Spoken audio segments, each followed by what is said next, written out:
English തന്നെ പഠിക്കാനായിട്ട് ഇത്രയും പാട്, ഇനിയിപ്പം പുതിയൊരു ലാംഗ്വേജ്, അതും ജർമ്മൻ ലാംഗ്വേജ് പഠിക്കുക എന്ന് പറയുന്നത് കുറച്ച് പാടാണ്. ഇപ്പം ചുടുവെള്ളത്തിൽ വീണ പൂച്ച പച്ചവെള്ളം കണ്ടാലും പേടിക്കുമെന്ന് പറയുമല്ലോ. ഞാൻ കരയും സത്യം പറഞ്ഞ ആ ഒരു ഇൻസിഡൻറ്റും ഉണ്ട്. അപ്പോൾ എൻ്റെ പേര് ശില്പ എന്നാണ്. എൻ്റെ വീട് വരുന്നത് കോട്ടയം കുമരകമാണ്.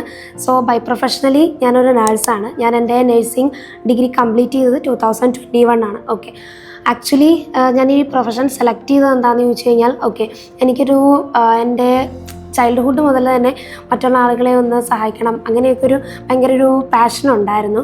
പിന്നെ എന്താണ്, അവർ ഒരു നോർമലായിട്ടുള്ളൊരു ലൈഫ് ലീഡ് ചെയ്യണം, അതൊക്കെ കുഞ്ഞിലെ മുതൽ തന്നെ ഒരു സ്വപ്നമായിരുന്നു. ഓക്കെ, സോ അങ്ങനെയാണ് ഞാൻ നേഴ്സിംഗ് ആ ഒരു ഡിസിഷനിലേക്ക് എത്തിയത്. നേഴ്സിംഗ് ഒരു 2021 ഞാൻ കംപ്ലീറ്റ് ചെയ്തു. അപ്പം അതിനുശേഷം എനിക്ക് എല്ലാവരെയും പോലെ തന്നെ എനിക്കും എബ്രോഡ് പോകണം. ഓക്കെ, എനിക്ക് അവിടെ ജോലി ചെയ്യണം, ഫിനാൻഷ്യലി എൻ്റെ ഫാമിലീനെ സ്റ്റേബിൾ ആക്കണമെന്ന് എനിക്കൊരു ആഗ്രഹം ഉണ്ടായിരുന്നു. ഓക്കെ, അപ്പം പക്ഷേ ആ ടൈമിൽ UK ആ ഒരു OET IELTS എന്ന് പറയുന്നൊരു ബോർഡായിരുന്നു എല്ലായിടത്തും ഉയർന്നു നിന്നിരുന്നൊരു സംഭവം. ഓക്കെ, അപ്പം ഒരു ഫസ്റ്റ് അറ്റംപ്റ്റോടനോളം ഒരു തവണ ഞാൻ അറ്റംപ്റ്റ് ചെയ്തിട്ടുണ്ട് എക്സാം.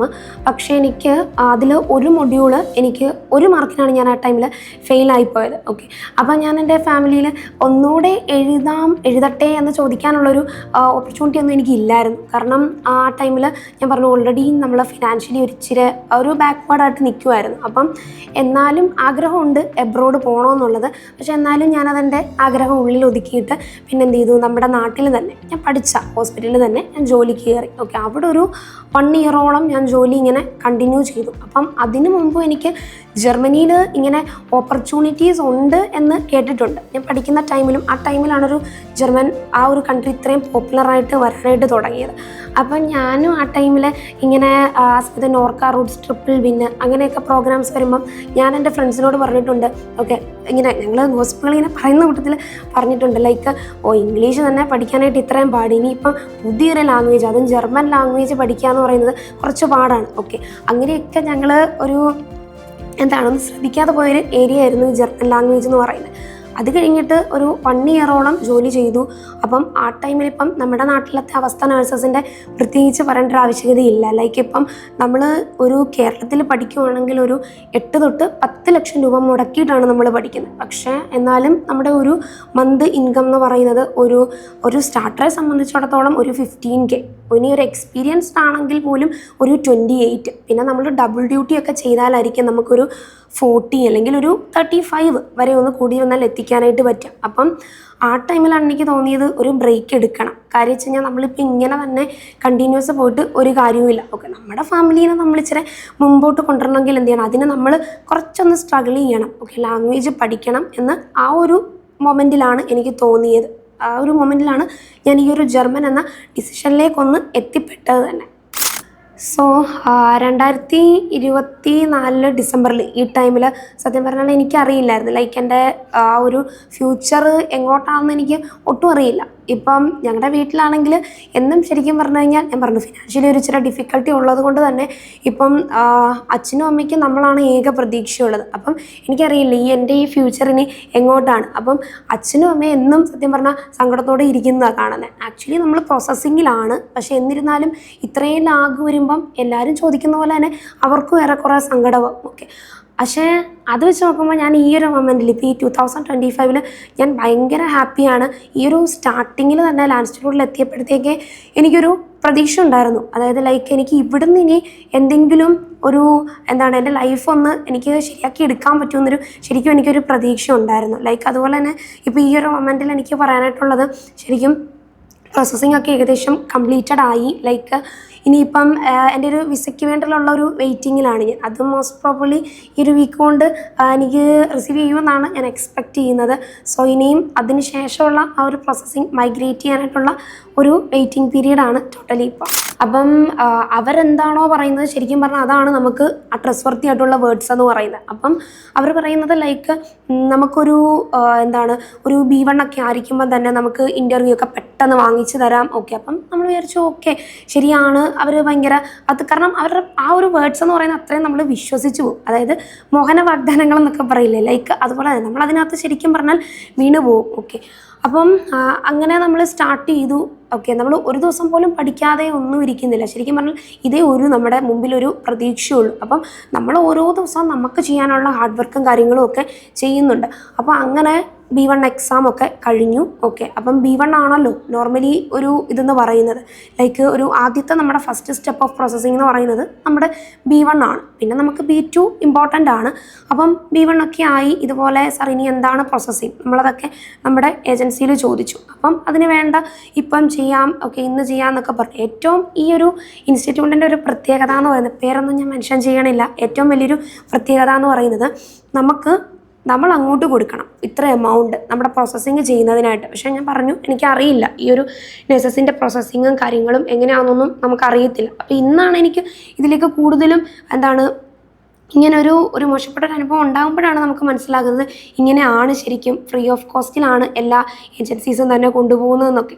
അപ്പം ഓക്കെ, പൈസ കൊടുക്കുമ്പോൾ നമ്മൾ വിചാരിക്കുന്നത് എന്താ, ലൈക്ക് അത്രയും അവർ നമ്മളോടൊരു കമ്മിറ്റ്മെൻറ്റ് കാണിക്കും. അങ്ങനെയാണ് നമ്മൾ ശരിക്കും പറഞ്ഞാൽ വിശ്വസിക്കുന്നത്. അങ്ങനെ ഏറ്റവും എമൗണ്ട് ഞാൻ പറയുവാണെങ്കിൽ 3 lakhs വിത്തൗട്ട് നമ്മുടെ ഫ്ലൈറ്റ് ടിക്കറ്റ്, ഇതാണ് അവർ പറയുന്ന എമൗണ്ട്. അപ്പോൾ നമ്മളങ്ങനെ ഒരു 1 lakhoളം അടയ്ക്കുകയും ചെയ്തു. അപ്പം ഏറ്റവും പ്രത്യേകത എന്താണെന്ന് ചോദിച്ചു കഴിഞ്ഞാൽ, നമ്മൾ ശരിക്കും പൈസ അടയ്ക്കുമ്പോൾ എന്ത് വിചാരിക്കും, ഓക്കെ അവർക്കൊരു റെസ്പോൺസിബിലിറ്റി ഉണ്ട്, അവർ നമ്മുടെ കാര്യങ്ങൾ ചെയ്യുമെന്ന് വിചാരിക്കും. പക്ഷേ നേഴ്സസിൻ്റെ ഒരു ആദ്യത്തെ സ്റ്റെപ്പ് എന്ന് പറയുന്നത് നമ്മുടെ സർട്ടിഫിക്കറ്റ് ഒക്കെ സബ്മിഷൻ കഴിയുമ്പോൾ നമുക്ക് ബെഷീഡ് എന്ന് പറയുന്നൊരു സംഭവം. അപ്പോൾ നേഴ്സസിന് ഒരു ബെഷീഡിന് അപ് ടു ഒരു സമയം എടുക്കുന്നതെന്ന് പറയുന്നത് ഒരു കൂടി വന്നാൽ ഒരു 4.5 months. അതും ചില സ്റ്റേറ്റുകളിൽ മാത്രമേ അത്രയും എടുക്കത്തുള്ളൂ.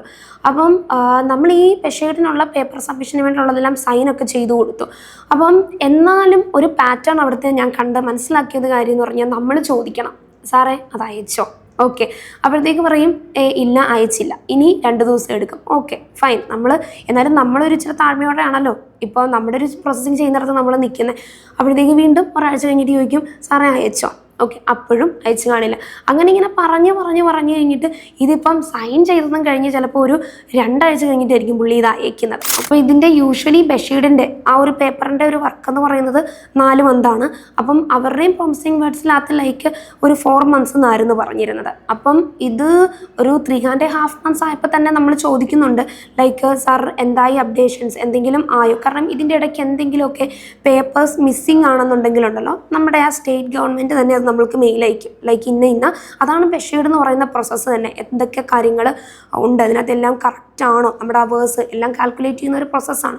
അപ്പം നമ്മൾ ചോദിച്ചു സാർ അത് ഓക്കെ ആണോ, എന്തെങ്കിലുമൊക്കെ വരുന്നുണ്ടോ? അപ്പം പ്രത്യേകിച്ച് റിപ്ലൈസ് ഒന്നും തന്നെ ഇല്ല. അവർ അത് ഓക്കെ ആണോ ഒന്നും തന്നെ പറയുന്നില്ല. അപ്പം ഓക്കെ ആണെന്നാണ് പറയുന്നത്. അങ്ങനെ ഒരവസരത്തിൽ നമ്മൾ ചോദിക്കുമ്പോഴത്തേക്ക് ആ ടൈമിലൊരു 3.5 മാസം ആയിരുന്നു. അപ്പോൾ ചോദിക്കുമ്പോൾ പറയുന്നത് ഇല്ലില്ല 3.5 മാസമൊന്നും ആയിട്ടില്ല, ഇത് 2 മാസത്തോളം ആകുന്നതേ ഉള്ളൂ. ശരിക്കും പറഞ്ഞാൽ 4 മാസം ആകാറായി, പക്ഷേ നമ്മളോട് പറയുന്നത് 2 മാസം ആകാറായി. ഓക്കെ അങ്ങനെ ആ ഒരു ടൈം കഴിഞ്ഞു. അതും 4 മാസം കഴിഞ്ഞു, 5 മാസം കഴിഞ്ഞു, ഒന്നും വന്നിട്ടില്ല. അവിടെ എപ്പോഴും ചോദിക്കുമ്പോൾ പറയുന്നുണ്ടല്ലോ ഉർലൗബാണ്. ഉർലൗബ് എന്ന് പറയുന്നത് ജർമ്മൻ വെക്കേഷനാണ്. അപ്പം എപ്പോഴും ഉർലൗബാണ്. അപ്പം ഞാൻ ഫണ്ണി ആയിട്ടുള്ളൊരു കാര്യം പറയുകയാണ്, ഇപ്പം എൻ്റെ വീട്ടിലുള്ളവർക്ക് ഉർലൗബ് എന്താണെന്ന് ചോദിച്ചു കഴിഞ്ഞാൽ അറിയാം. കാരണം എപ്പോഴും ഈ ഉർലൗബ് എന്ന് പറഞ്ഞാൽ അവർ സത്യം പറഞ്ഞാൽ അവർ പഠിച്ചുപോയി ആ ഒരു വേർഡ്സ്, പല വേർഡ്സുകളും അവർ പഠിച്ചുപോയി. എന്നിട്ട് അത് കഴിഞ്ഞു, ആ ഒരു 5 മാസം കഴിഞ്ഞു. അത് കഴിഞ്ഞപ്പോഴത്തേക്ക് വീണ്ടും നമ്മളിങ്ങനെ, അപ്പം ഞാൻ മാത്രമല്ല കുറച്ച് വേറെ സ്റ്റുഡൻസുകളും ഒക്കെ ഉണ്ട്.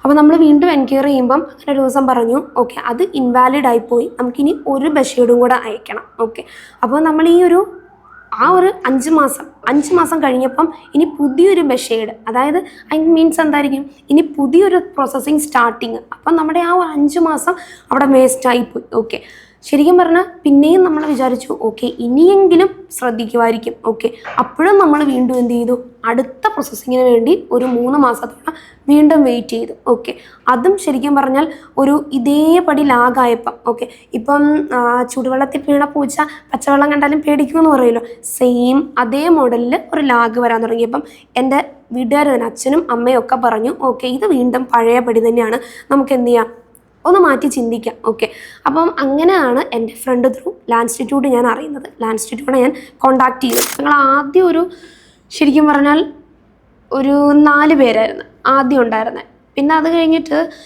ഞാൻ പറഞ്ഞല്ലോ, അതായത് പുള്ളി ഹൗസ് ബിൽഡിങ് വിടുന്നതിനകത്ത് അത്യാവശ്യം ഇച്ചിരി ഫേമസാണ്. അപ്പം അതുകൊണ്ട് തന്നെ പൊതുവേ ഇപ്പം ഹൗസ് ബിൽഡിങ് എന്ന് ആർക്കും അറിയില്ലല്ലോ. ഇപ്പം വിടുന്നുണ്ട്, പിള്ളേരെ പുറത്തോട്ട് വിടുന്നുണ്ട്, എബ്രോഡ് വിടുന്നുണ്ട്. അപ്പോൾ എന്ത് ചെയ്യും, എല്ലാ നേഴ്സസും ചിലപ്പോൾ വരും. അപ്പം അങ്ങനെ വന്നിട്ടുണ്ട് ഒരു പുറത്തുനിന്ന് വന്ന 4 പേരുണ്ടായിരുന്നു. അപ്പം അതിനകത്ത് 2 പേര് ഓൾറെഡി ട്രിവാൻഡ്രത്ത് ഒരു ഇൻസ്റ്റിറ്റ്യൂട്ടിൽ കൊടുത്തിട്ടുള്ളവരായിരുന്നു, പ്രോസസ്സിങ് ചെയ്തിട്ടുള്ളവരായിരുന്നു.